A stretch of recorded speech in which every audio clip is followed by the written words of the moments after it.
Hi, welcome to Mental Health Monday Check-ins with Jamie Lynn. I am Jamie Lynn. This week, I want to talk to you about COVID-19 and mental health. We're not going to talk statistics or data. We're not going to get political.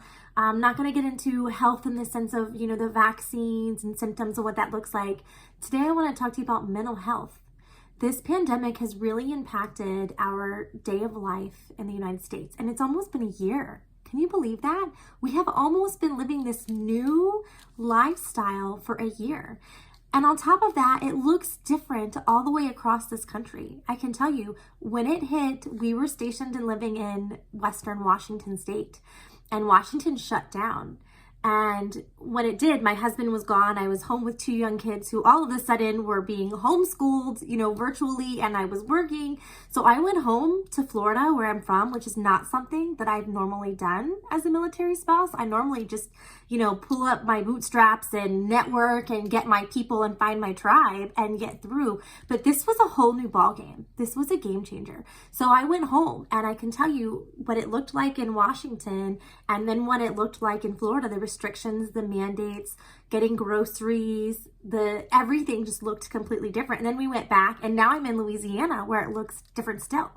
So we have this pandemic that is ravaging our country and changing what everything looks like, what business, what going to restaurants, groceries, school, work. I've been working remotely now for almost a year, which is not something I ever also saw for myself, especially in the career field that I'm in. I didn't think it was possible. But so it's changed a lot, and inevitably that means it's definitely affecting our mental health.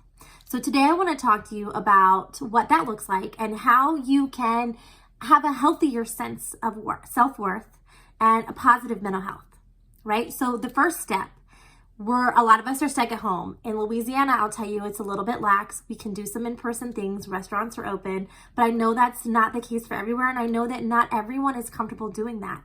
And it's so easy to isolate yourself because that's part of, staying home and staying healthy. However, keep in contact with people, with your friends, with your coworkers, with your family, whether that's calls or text or online video chatting. There are so many different platforms that are available now in 2021.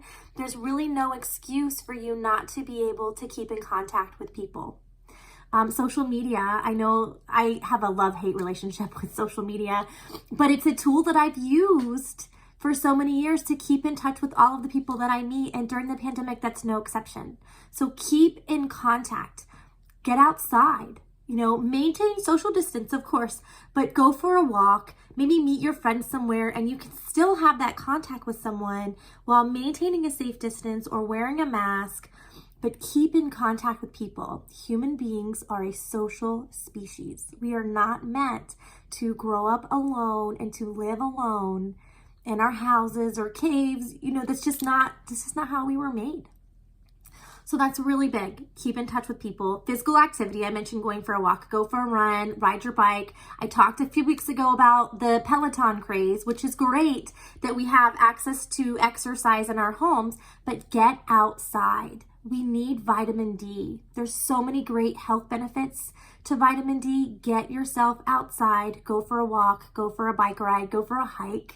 That's what I really miss about Washington, is going for hikes. It's a little different here. But anyways, get outside.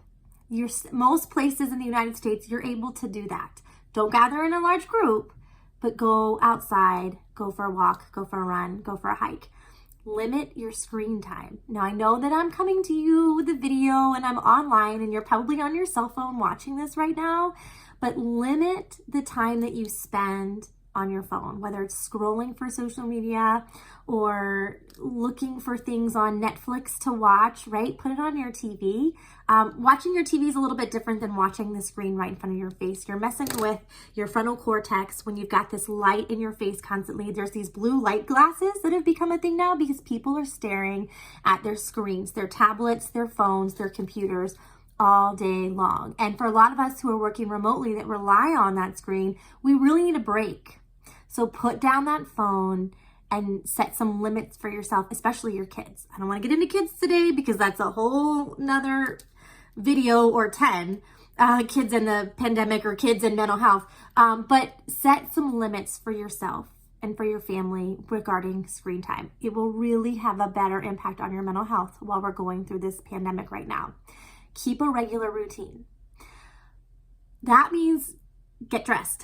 Now, I joke, I'm in meetings almost every day for work, and I always try to make the top half of my body look professional, but 90% of the time I'm wearing sweatpants because it's just more comfortable, and I'm at home and I can do that. Now, would I go into a meeting at work in sweatpants? Absolutely not.